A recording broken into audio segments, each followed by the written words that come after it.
April 29th, 1945. A cold, pale dawn over a prison camp on the Rhine.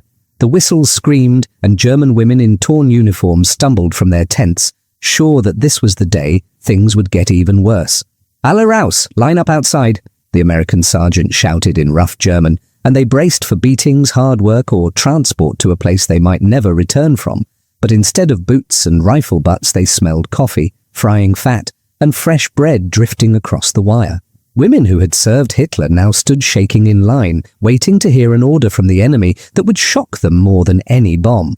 What the Americans said next would break their fear, twist their beliefs, and stay in their memories for the rest of their lives. Stay with me until the end to hear what really happened that morning, in the women's own words.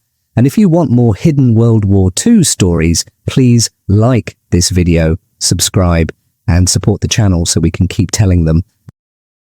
The whistle blew again in the grey light.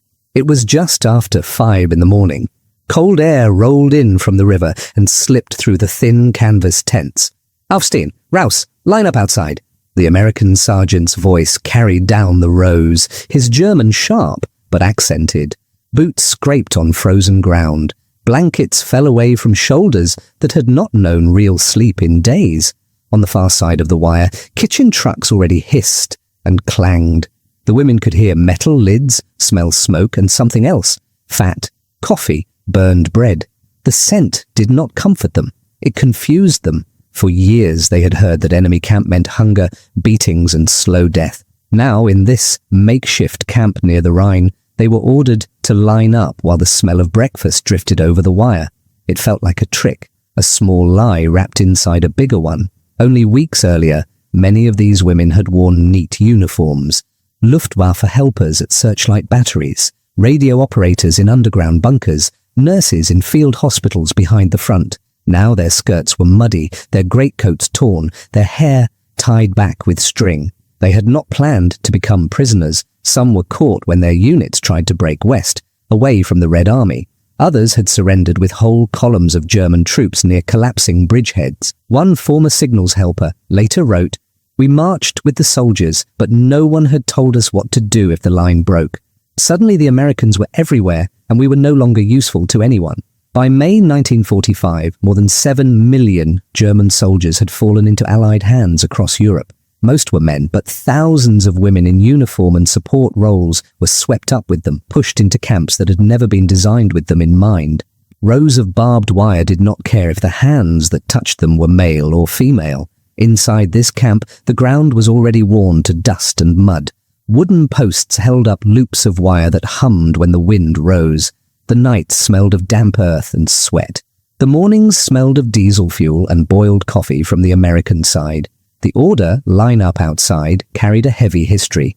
Under their own system, such words could mean roll call, inspection, or transport to somewhere worse. In some German camps it had meant beatings or selection, or a long march that ended at a railway siding. Now the same words came from the mouths of their enemies. A young woman from Hamburg, only 19, shivered as she stepped out in her worn boots. She remembered how Nazi radio had described the Americans as half-wild gangsters who would show no mercy. "What will they do with us?" she asked a friend in a whisper. Her friend did not answer. There were no clear answers left. The paradox was sharp. They had served a regime that promised protection and victory. Instead, that regime had collapsed, and the people who had been called barbarians were now the guards who held hot coffee. This wasn't propaganda, it was reality, and it was hard to accept. An older nurse pulled her coat tighter and watched the American sentries. They were young too, with tired faces and heavy helmets. They did not look like the monsters from posters. They looked like farm boys who had seen too much. She would later recall, "I was more afraid of what I had believed than of the men in front of me." Boots crunched on frozen soil as the line formed, shoulder to shoulder. Some women clutched small bundles of clothing or keepsakes in case this was the day they were moved again. Some stared at the ground, afraid to meet any eyes at all. Others stared at the steam rising from the American kitchen and tried not to think of home. The speakers crackled on the American side. A brief run of English words, then the interpreter repeated in German. They were to stand quiet, wait for counting, then await further orders. It sounded simple. In their heads, it was not simple at all. Behind the fear, a thin, sharp thought began to grow. Who were they now, if not helpers, nurses, fighters for a cause? What did it mean to be a prisoner in the hands of men they had been taught to hate, but who now held the only bread in sight? The cold bit through their coats as the roll call began, number by number. Names were checked against rough lists, written in haste as the front collapsed. In that long, slow count, one truth settled on them like the mist. They were no longer part of a mighty Reich. They were women behind American barbed wire, and nothing they had believed could change that. To understand why this moment felt so strange, it helps to know who these women really were, and how they had been taught to see the world before the wire closed around them. These women were not one simple group. They did not all think the same or come from the same place. Before the wire and the cold mornings, there had been warm kitchens, schoolrooms, city streets. Some came from big ports like Hamburg and Bremen, where the air smelled of coal smoke and wet rope. Others grew up on small farms where they learned to milk cows before they could read the newspaper.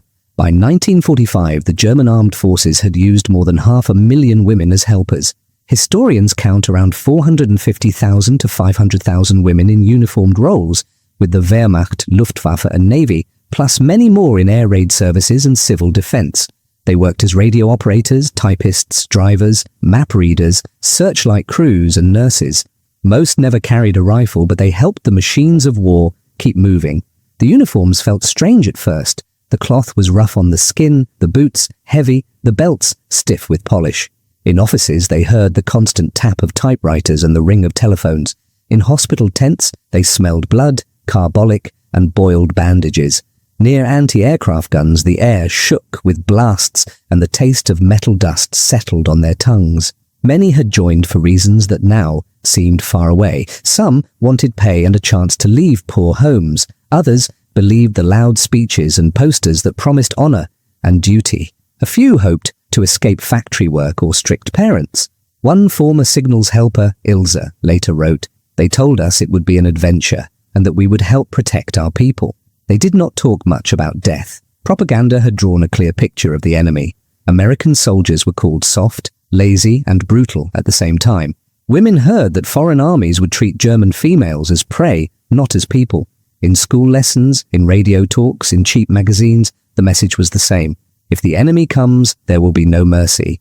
This was the deep paradox. They had been told that German arms were strong and the enemy weak. Yet by spring 1945, American forces alone held more than 3 million German prisoners in Western Europe. The women saw long columns of men in grey uniforms without weapons, stretching for kilometers along the roads. The weak enemy had become the jailer. Most German women in uniform expected to help from a distance, not to stand in the same lines as the soldiers they had served. Nurses thought they would stay behind the front, caring for the wounded until the war ended in some clear way. Clerks and radio operators expected to be moved from one safe station to another. Few had been told what would happen if Germany lost. When capture came, it was sudden. Sometimes it meant a white cloth waved from a hospital window as American tanks rolled into town. Sometimes it meant an officer quickly ordering, "You go with them," and pointing toward the nearest group of prisoners. A former Luftwaffe helper recalled, "There was no big speech. One minute we were staff. The next minute we were just bodies in a crowd." On the other side, American officers had their own rules and papers. The Geneva Convention said prisoners should get enough food, shelter, and medical care. Women, in theory, were to be housed apart from men when possible, and pregnant women or mothers with small children were to be treated with extra care. American staff manuals spoke of enemy personnel in dry words, not of monsters. The Americans also knew that how they treated prisoners would be watched. Every loaf of bread, every blanket, every insult or kindness could become a story carried back across the ocean. And some commanders believed something else, that showing fair treatment now might make peace easier later. One US officer in a camp report wrote, "We fight the German army, not German women. Discipline must be firm, but abuse is forbidden." For the German women, this was hard to fit with what they had learned. The same system that had filled their ears with tales of enemy cruelty had sent them close to the front without a plan to protect them when defeat came. Now the cruel enemy counted them, separated them, and tried, at least on paper, to feed and house them. This wasn't propaganda, it was reality, and reality did not match the stories. The sound of typewriters in staff rooms and the roar of anti-aircraft guns had faded. In their place came the clang of camp gates, the rustle of tent canvas, the growl of American trucks. The women who had once passed orders now waited for orders. All of this shaped what they felt on that cold morning by the Rhine, and it set the stage for what came next as they began to learn what daily life behind American barbed wire would really be like. After a few days, the shock of capture turned into something else. Routine. The camp woke at the same time each morning. First came the whistle, then the shouts in English and German, boots on dirt, lines forming between the tent rows. Roll call was slow. An American sergeant read numbers from a clipboard. A German-speaking helper repeated them, sometimes getting names wrong. The women answered when they heard something close to their own. The air was often cold and damp. Breath hung in white clouds. Only after counting came breakfast. They moved in long lines toward the field kitchens, metal cups and tin bowls in hand. The smell of boiled grain and coffee substitute mixed with diesel from the trucks. The soup was thin, but it was hot. Sometimes there was a slice of white bread, softer than what many had seen in months. Official papers said each prisoner should receive about 2,000 calories a day in American-run camps in Western Europe. In truth, it was often less. Trains were late, bridges were broken, whole cities were in ruins. Still, many women thought of their families at home, where some people survived on under 1,000 calories a day. In early 1945, behind the wire, they were hungry. Outside it, people starved. One nurse later wrote, "The soup was watery and the bread was not enough, but it was regular. For the first time in weeks, I knew I would eat tomorrow." This was the strange contrast. They were prisoners, yet in some ways safer than before. Days were long. When the weather was dry, dust rose from the ground and stuck to skin and clothes. When it rained, the camp turned into a sea of mud that pulled at boots and soaked hems. The tent smelled of damp cloth, wet wool, and unwashed bodies.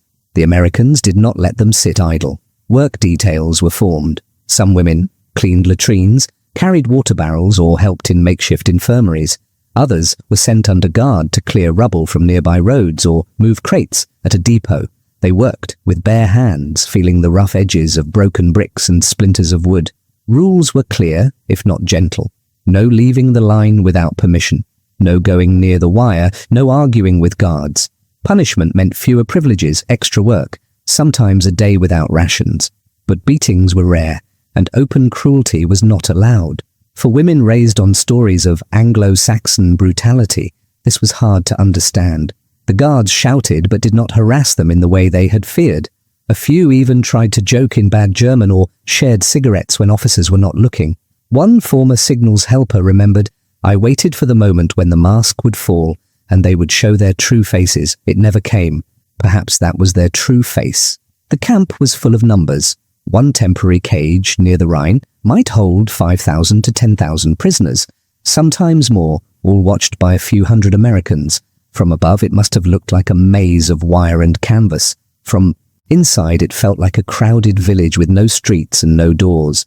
At night, sounds carried. You could hear snoring, quiet crying, the murmur of prayers. Some women whispered of home, others traded rumors. There was always a new story. "We will be sent to America to work on farms." "No, they will hand us to the Russians. They will keep us here for 10 years. The truth was simpler and more uncertain.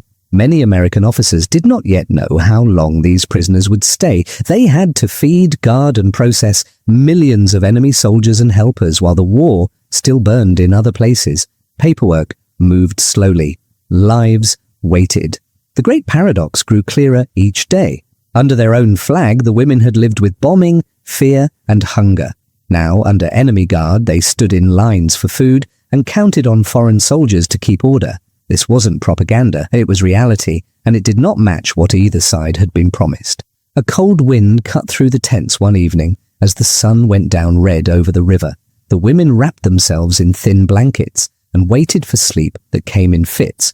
Tomorrow, they thought, would be the same. Roll call, thin soup, small tasks, rumors. But not every morning was the same. Soon there would be a dawn when the usual shout, "Line up outside," meant something different.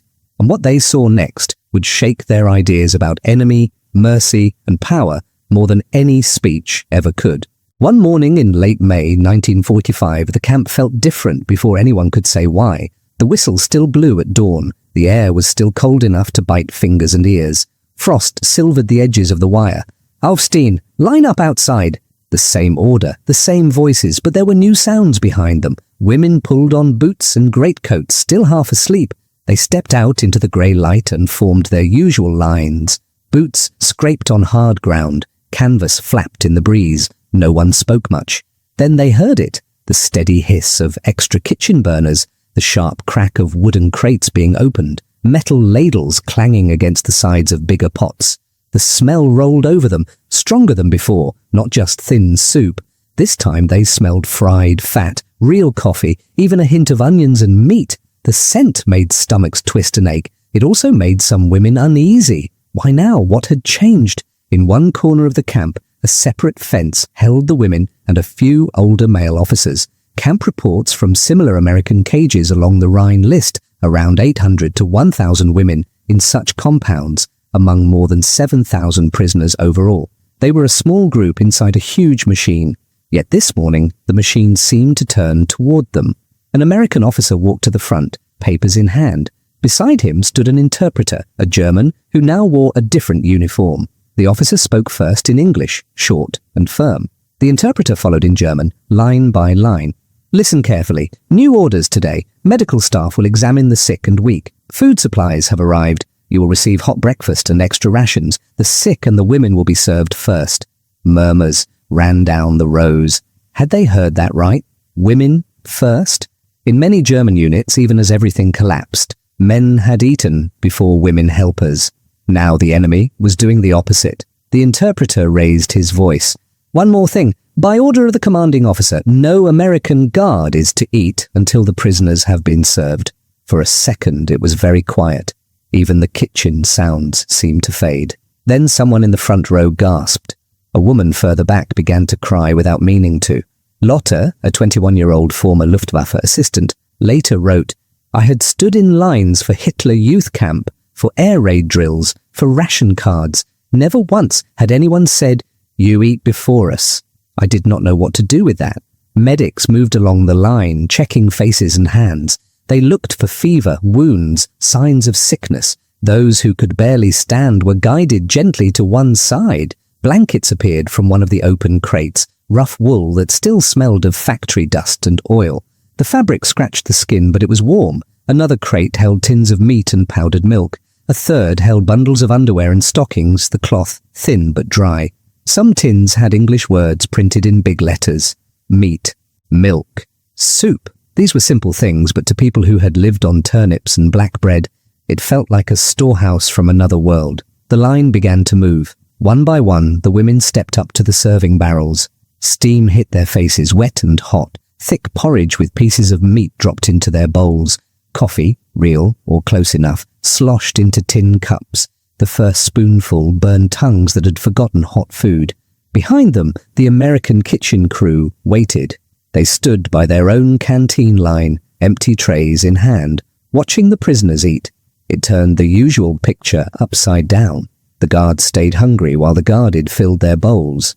This was the sharp paradox of that morning. They were defeated, yet honoured, with the first place in line. They had worn the badge of a master race, yet now the inferior enemy delayed his own breakfast for them. This wasn't propaganda. It was reality, walking past them with ladles and blankets. A middle-aged nurse from Cologne remembered, "I did not become grateful at once. I became confused. If they were the monsters, why did they feed us first? And if they were not monsters, what had we been doing all these years?" The air warmed slightly as the sun rose higher. Steam, food smells, and the murmur of voices wrapped around the camp. The women ate slowly, guarding each bite, as if it might vanish. They watched the Americans finally sit to eat after them. On that dawn, the simple act of who ate first became a quiet message.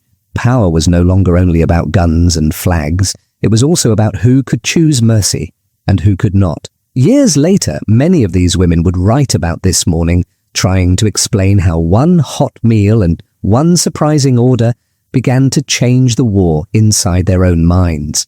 Their voices, saved in diaries, letters, and interviews, help us hear what it felt like to stand in that line and taste the enemy's food for the first time. The stories of that strange morning did not stay only in the camp. They moved on to paper, onto thin pages that smelled of dust and cheap ink. When the rules allowed, the women began to write. Some wrote in small notebooks they had hidden in their clothes. Others used Red Cross forms with only a few lines for "I am alive" and little more. Pens scratched softly in the dim light of the tents. Ilse, the former signals helper, later copied parts of her camp notes into a diary she kept after the war. She wrote, "I could not write everything then. The Americans censored our letters, but I wrote it in my head. The day they ate after us, I knew something had broken, and it was not only Germany. Censors did check the mail. Official numbers show that by late 1945, Allied offices in Europe were handling hundreds of thousands of letters from German POWs each month. Most lines were simple. I am in good health. I am in a camp near the Rhine. Do not worry." But in private, in notebooks kept for later, deeper words appeared. Marta, a nurse, remembered the first time she tasted American canned meat. She wrote, "It was salty and heavy. I was half sick from it, because my stomach was not used to such food. At the same time, I thought of my mother at home, living on a few potatoes a day. Why should I, the defeated one, eat better than she?" That was another sharp contrast. Inside the wire, food was simple but steady when supplies arrived. Outside, whole cities lay in ruins. In some bombed areas, more than half the houses were destroyed or badly damaged. Millions of Germans, men and women, had no solid roof and no regular meals. Lotta, who had stood in the front row on that special morning, told her story many years later to a historian with a tape recorder. You can hear her hesitate on the recording. She says, "They were our enemies. They had burned our cities. And there I was, wrapped in their blanket, drinking their coffee. I could not say thank you to the guard, but inside, something was saying it." The camp itself sounded different after that day. There was still the clang of gates and the calling of numbers. There was still the smell of sweat, mud, and boiled grain. But now, when the kitchen trucks rattled in, a low murmur went through the women's compound. Not just fear, something closer to hope, even if they did not trust it. Some women stayed bitter. They had lost brothers, fathers, lovers on the front. They did not want kindness from men in foreign uniforms. One wrote simply, "The food filled my stomach, but not my heart. I could not forgive them, even if they gave me their own bread." Others began to compare more quietly. They remembered German slogans about strength and care for the people. They also remembered the last winter when German leaders had still spoken of victory while city streets were full of rubble and bodies. Now the enemy followed rules, counted calories, and gave blankets without speeches. This wasn't propaganda. Well, it was reality, and it stung. At night, in the tents, voices rose and fell. One woman might say, "They just want to show off for the newspapers." Another would answer, "Maybe, but I don't hear our side arguing to feed us instead of them." Arguments like this went on long after lights out. Sometimes they led to tears, sometimes to silence. The sense of touch played its own part in these memories. Hands that had held field telephones now wrapped around warm metal cups. Fingers used to sorting files now traced the rough weave of American blankets. Feet that had marched in tight boots now stood in long lines on ground that no one was bombing. Small things, but they stayed in the mind. Statistics would later show broad patterns. Millions of prisoners, thousands of camps, tons of food shipped across the ocean. But inside the wire, people did not feel statistics. They felt hunger or fullness, fear or a little less fear, cold or a little more warmth. For some German women, the camp became the first place they really met.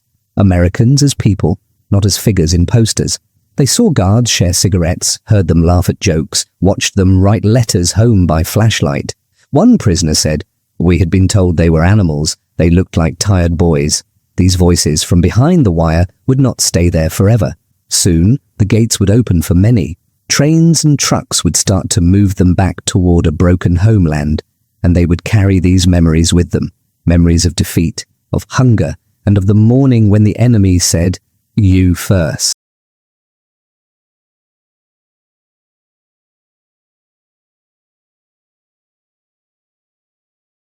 Like the Geneva Convention were not just words. They had tasted meat from tins sent across an ocean. They had watched young Americans delay their own breakfast out of simple obedience to an order of mercy. Back in their towns and villages, many women found life harder than in the camp. Rations were tiny. In some zones, adults lived for months on about 100-200 calories a day or less. Rooms were crowded with relatives and refugees. Walls were cracked, windows patched with cardboard. Families asked questions. Were you beaten? Did they starve you? Did they do worse? Some former prisoners answered with a simple line, "It was not as bad as we feared." Others spoke more freely, telling of blankets, hot soup, doctors who checked the sick first.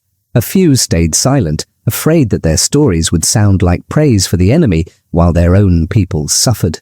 Marta, the nurse, remembered a sharp moment with her brother, who had fought on the Eastern Front and survived a Soviet camp.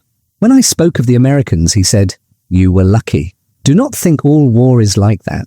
He was right, but I still could not forget the morning when they stood back and let us eat first. Over time, these small stories joined with larger ones. In the West, a new German state slowly took shape. American soldiers did not just guard camps now. They helped run schools, rebuild bridges, and keep order. Between 1948 and 1952, the United States sent about $13 billion of aid to Western Europe through what became known as the Marshall Plan. Some of the same country that had fed its prisoners now fed its former enemies' cities. The women who had been behind the wire watched all this with different eyes. They remembered the smell of American coffee on cold mornings more clearly than any speech about democracy. They had held U.S. blankets, eaten U.S. bread. Those memories would shape how they spoke of America, of war, and of power in the years to come, as they crossed back over the ruined borders and tried to build a new life from the rubble. Slowly, the seasons turned around the camp. The sharp cold of early spring softened into rain and mud. Then came warmer mornings with mist rising from the river like breath. News filtered in piece by piece. The war in Europe was over. Armies stopped moving forward and started moving home. The question in every tent became the same. When will it be our turn? Lists appeared at the camp office. Names were typed on thin paper and pinned to rough boards. Groups were called out in batches. First the badly wounded, then some of the older prisoners, then helpers and nurses from certain regions. An American report from late 1946 noted that more than 5 million German prisoners had been released or handed over by the Western Allies by that time. The huge cage of war was slowly opening. One cool morning, Lotta heard her own name read out. Her heart beat so hard she could feel it in her throat. She was told to pack what little she had, a blanket, a tin cup, a pair of worn stockings from an American crate. The camp she had once feared would not let her go empty-handed. Trucks carried them first. Wooden sides, hard benches, the smell of oil and old hay. Later, trains. They sat on rough boards in freight cars, backs against the wall, knees pulled up. Through gaps in the boards, they saw Germany slide past. Broken bridges, blackened factories, villages with roofs missing like knocked-out teeth. The air through the cracks smelled of coal smoke and dust. When the trains slowed near big towns, they saw people picking through rubble, clothes grey with dirt. A woman on the ground looked up and shouted, "You had American bread while we had rats!" No one in the car answered. Ilse later wrote, "In the camp, I had been angry that the guards ate after us. On the journey home, I realized why it was dangerous. We had seen that the enemy could live better than we did, even in war. This was another deep paradox. They went home as the defeated, but they carried a hidden strength, knowledge.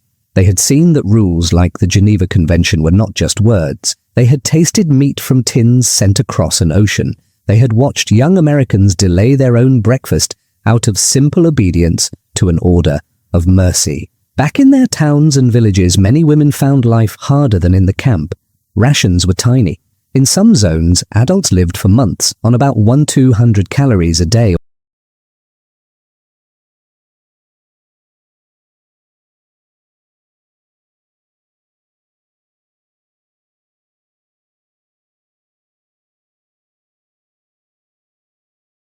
Through those cracks, a different future slowly began to grow. The story of those German women behind American wire is not a tale of pure kindness or simple guilt. It sits in the uneasy space between. They had helped a brutal system, and they suffered when it fell. Yet in a muddy camp by the Rhine, they met guards who followed rules, counted calories, and sometimes stepped back from the food line so that their prisoners could pass. That contrast did not erase the ruins, the dead, or the crimes of the war, but it left a mark. It showed that even in total war, people can choose how to use power, to crush or to restrain. And in that choice, quietly, the shape of the peace to come was already visible.